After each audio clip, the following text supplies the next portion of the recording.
Now, how ACEs are so harmful comes back again to this idea of toxic stress. So, stress, as you know, can take a number of different forms. Again, I know I'm talking to an audience of professionals today, so we won't have to go too deep into this, but there is eustress. There is positive stress that is brief. You get a mild elevation in cortisol, your stress hormone levels. Then there is tolerable stress, which is not stress that you like. It's not eustress, but you can do it. Like you can deal with it. It's okay. You feel it, you tense a bit, but you're able to release and to move forward.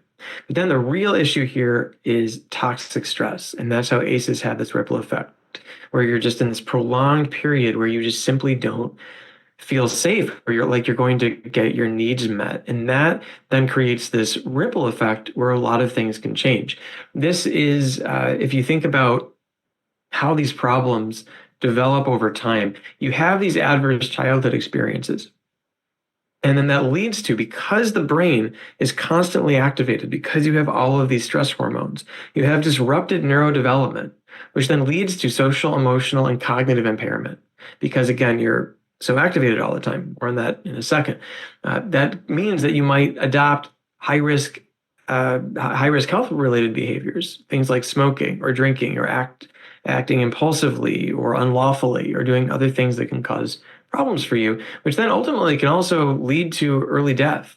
Or when we talk about how does this work intergenerationally, well, then if someone who is dealing with all of this inner turmoil then becomes a parent themselves and does not have that well managed, that's part of what can create more adverse childhood experiences.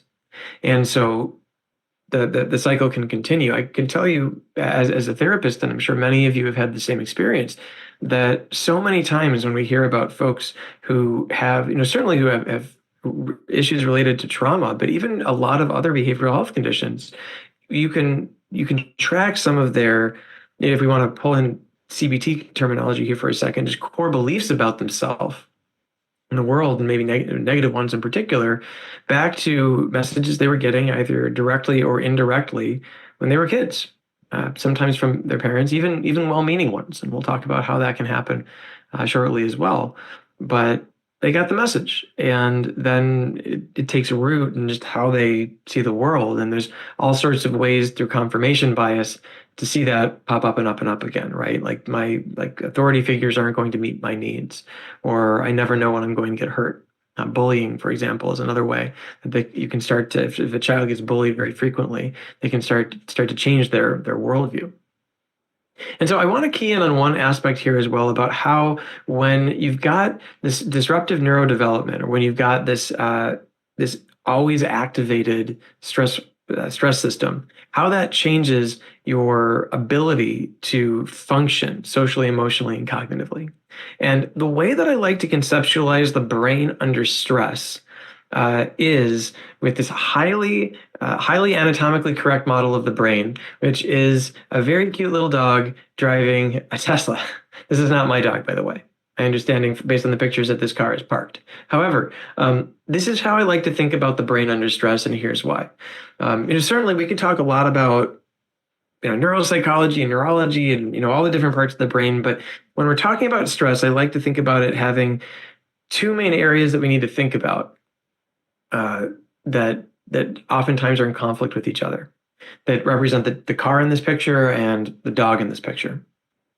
The car is a very advanced car, very modern car, and that's what I like to use as a metaphor for our prefrontal cortex. Our prefrontal cortex is, of course, where we house our executive functioning. So our ability to think critically, to moralize, to synthesize big ideas, to think about long-term benefit over short-term gain, all of this really advanced cognitive stuff that animals can't do. That is that other animals can't do. It's a very advanced part of our brain. However, as advanced as that is, oftentimes it's not in the driver's seat when we get stressed out. And what takes over is our limbic system, our animal mind, what I like to think of as the little dog who drives our car when we get stressed out. And what our limbic system wants more than anything else, that's where our drives come from, our emotions comes from, our urges come from. What our limbic system wants more than anything else is to not feel discomfort and pain. Second thing that it wants is to experience pleasure. And that's part of when we talk about addiction and drugs and alcohol, how that all fits together because it kind of touches on both of those things. But if we stick on just the I don't want to feel pain side of things, what happens then is that you start to get activated, you start to get uncomfortable, you start to feel that discomfort, and that motivates you. You then feel an urge to resolve it somehow, right? And so, how you resolve it makes a big difference, though, in terms of how well you're functioning. So take, for example, say you are, if because I think we've probably all had this experience where we've been arguing with someone we love or a partner, something like that, and we say something in anger that we don't necessarily entirely mean or that's said in a way that's very harsh and that hurts their feelings. And, like if we were thinking just completely logically about it, but it doesn't make sense, right? Like, why would I hurt someone I love with my words? Well, that's because we're not thinking logically. What happens when you get activated is we actually see a decrease in activation in our prefrontal cortex because it's not oftentimes as in control as it needs to be or as it was before. And what happens is your limbic system says, I just want to feel not comfortable right now. So how am I going to shut this down? What this person's saying hurts me, makes me feel uncomfortable because I'm not feeling seen or I feel maligned or disrespected or whatever it is. And so I want this not to happen anymore. And so sometimes then someone will then say something back in an even harsher tone or an even louder tone, because that way maybe you will finally be seen if you say it loud enough or pointedly enough, or maybe you'll stop someone from saying these hurtful things if you get loud. Alternatively, right, someone might pull on a different defense mechanism and just shut down and wall off. There's different ways of doing it, but ultimately none of them are necessarily the most effective way to deal with the situation, but they are a way that seems to try to solve the problem for you right now. And so when we think about very behaviorally dysregulated kids, right, because we're gonna focus a bit more on adolescents today, and on kids today as we talk about ACEs. But a lot of what's going on is they're feeling distressed, right? Like what if their home isn't safe, for example? Or what if even just they feel awful about themselves and they don't want to feel that way because like who would, right?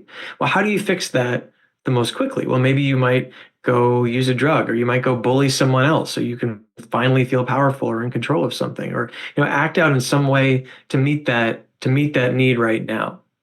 Even if it's very difficult then because kids, they don't even have a fully developed car. They don't have a fully developed prefrontal cortex. So they can't even try to work with that impulsive side of their brain in as effective a way as we might be able to as adults.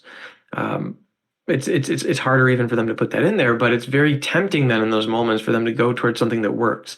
And the way that part of our mind works as well, honestly, very, very much like a dog. And we'll come back to the metaphor a few times today because I think it's helpful for making it simple and understandable. And sometimes putting a little smile on your face because that's a cute dog.